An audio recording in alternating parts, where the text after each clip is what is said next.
Human remains found in a dense forest, the remains of an infant born possibly within the past couple of weeks. Who was the baby? Where are the parents? You can't make this up. The hunt for a burglar who brought along his pet. Tracking more showers and thunderstorms developing today. We have new computer model data in this afternoon. I'll let you know whether or not that gives us a decrease in our rain chances for the weekend. Live from Atlanta, 11Alive at 6 starts now. I told her, Mom, there were gunshots. It was real. It was real this time. It wasn't real last time. Students at Santa Fe High School in Texas join a list of students impacted by gun violence on campus. Now, this, of course, is one of those times for that community and a lot of communities around the country where there is a celebration for graduation. School is coming to a close, families coming together, but now they will be coming together for funeral arrangements. 10 people have died, 9 students and 1 teacher after the attack at Santa Fe High School. That's outside of Houston, and 10 others were also injured, including a school district police officer. The gunman has been identified as a 17-year-old student at that school. 2 others are being questioned right now as persons of interest. Natisha Lance joins us now with the latest information. Do we have an update, Natisha, on any of the victims here? Cheryl, doctors treating that school resource officer say that he is now in surgery, and people are calling him a hero because he was the first person to face down that gunman. Officials say the shooter wrote in his journal about wanting to carry out an attack just like this. And right now, police are still collecting information from those journals on his computer and his cell phone as well. And we've learned that the gunman was not in legal possession of the guns that he used. Officials say he got them from his dad, but it's not clear at this point if his father knew that he had them or not. And like we mentioned earlier, this is supposed to be a happy time with summer break around the corner and graduation coming up. But in the back of their minds, some students had feared that something like this could happen at their school. Was there a part of you that was like, this isn't real, this would not happen in my school? No, there wasn't. Why so? It's been happening everywhere. I've always kind of felt like eventually it was going to happen here too. It's tough to hear that from that student. Well, we are staying on top of this story all through the night, so be sure to check back at 11 o'clock on the late feed. Thanks, Natisha. Our thoughts, of course, with everyone in Santa Fe, Texas right now. Please join us in showing support for this community by sharing this picture from our 11Alive Facebook page. The suspect in today's shooting is only 17. As we mentioned, he got the weapons from his father, and in most states, including Georgia, you have to be 18 to buy a gun. But recent mass shootings have reignited debate over whether that age should be raised. In an exclusive 11Alive Survey USA poll, an overwhelming 72% favored raising the age to 21. 24% felt it was fine at 17. 4% were not sure. We'll continue posting updates about the shooting, the very latest on some of the victims at 11alive.com through the night as we learn more about those who lost their lives. I'm meteorologist Chris Holcomb from the 11Alive Storm Trackers. We have been tracking storms. The heaviest ones have been over on the east side so far this afternoon. You can see what we've been watching here with these showers that were around Lake Oconee with thunder and lightning, moving up to the north through parts of Oconee County, the Athens area. Now these showers over Madison County, moving into parts of Franklin County. Near Lake Hartwell, we have rain and some thunder and lightning with those too. Also over in West Georgia, we've been tracking a few showers near the Rome area, but I want to take you into the metro Atlanta area. We've been dry so far, except for this one lone cell developed right there around I-20. Now moving up into the southern parts of Cobb County with some heavy rain and also some lightning with this too. Let me take you out there live right now. You can see what we're watching with our tower cam. This is the tower cam. Look at that, folks. This is from SunTrust Park, where we're looking out toward the west, where we can see that one lone cell that is getting closer to the park. Stay with us. We'll keep an eye on this. We'll let you know if this will have any impact on the Braves game tonight coming up. Thank you, Chris.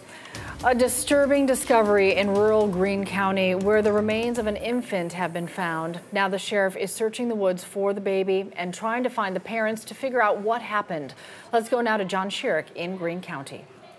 These woods so dense, even cadaver dogs are having trouble getting through them to find the baby. The sheriff having a tough time finding out what happened to the baby and where the parents are. It was Tuesday when a man's dog found partial remains of the baby and left them next to the man's house. He called the sheriff. Search parties have tried to find the baby's body, but the woods are so thick over such a large area, they haven't been able to find anything yet. Somebody knows something. Greene County Sheriff Donnie Harrison has sent teams into the area going door to door and checking hospitals, trying to find out who's been pregnant in the area. I would assume this was probably a secret.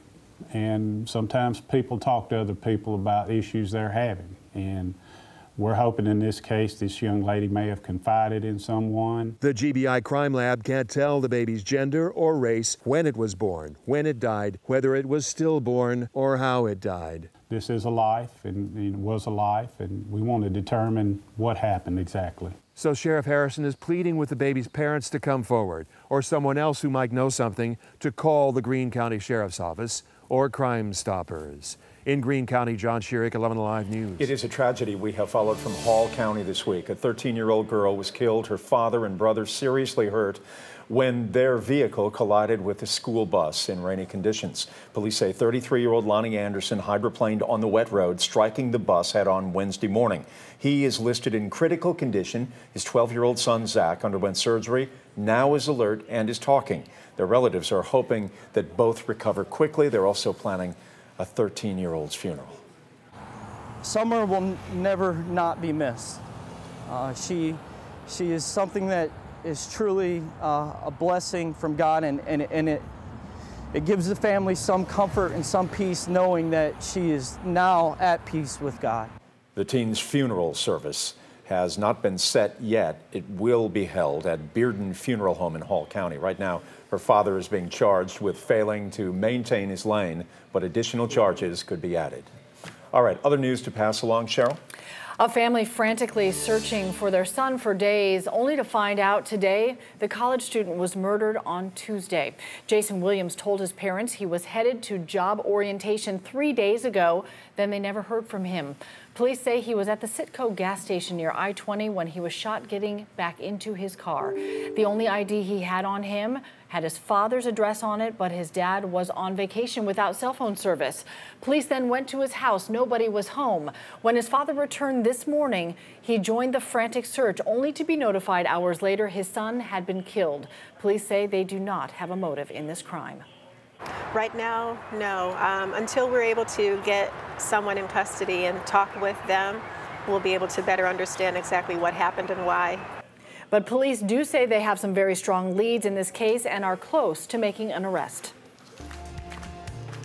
Well, we get ready for the political season to heat up. Certainly the primary is coming up next week. And now, on the Republican side, the question is, will there be a runoff? 11Alive's Doug Richards explains in his profile of Casey Cagle, the lieutenant governor, as we continue to highlight this week the 5 frontrunners in the race. The cartoon version of Casey Cagle, dancing or stumbling in a blue tuxedo, has gotten a bit of traction in the rough world of political advertising. Yet for Cagle, Georgia's first ever Republican lieutenant governor, the tuxedo represents the family business he successfully started not long after leaving high school. Nita and I were very involved in the business early on. When she and I were married, we ran the business, and then my mom and my stepdad came into it. Cagle says the store operated for 20 years. Now, Cagle is a fixture on the campaign trail as he seeks the office of governor to succeed Nathan Deal, in whose shadow Cagle has mostly operated for the last 8 years. History is going to reflect very favorably on the governor. Yet Cagle says he would sign a religious freedom bill, one identical to a federal law enacted in the 90s, if the legislature passes it. Deal vetoed a religious freedom bill 2 years ago. Should Governor Deal have vetoed the bill that he vetoed? Well, I mean, obviously you can't look back, you have to look forward. I mean, you don't drive a car through the rearview mirror, you drive it through the windshield. Doug, you know this is not my first rodeo. So you're declining to answer whether you No, I'm not declining. I'm just saying that, you know, we're about it. And campaigns are about the future. Cagle's future as a potential governor could also include gun legislation. Cagle is a gun owner who was endorsed by the NRA. If nominated, Cagle's future would also include an opponent named Stacy, either Abrams or Evans, depending on who the Democrats choose. Yet Cagle himself adds another Stacy into the equation. Is your real name Stacy? Yeah, actually it is. Lowell is my first name. Stacy's my middle name, and Casey's actually is a nickname that came on me when I was about 5 years old. Long before politics and long before that tuxedo store. Doug Richards, 11Alive News. Still ahead, a burglary suspect in Gwinnett County gets help from a friend. The friend has 4 legs.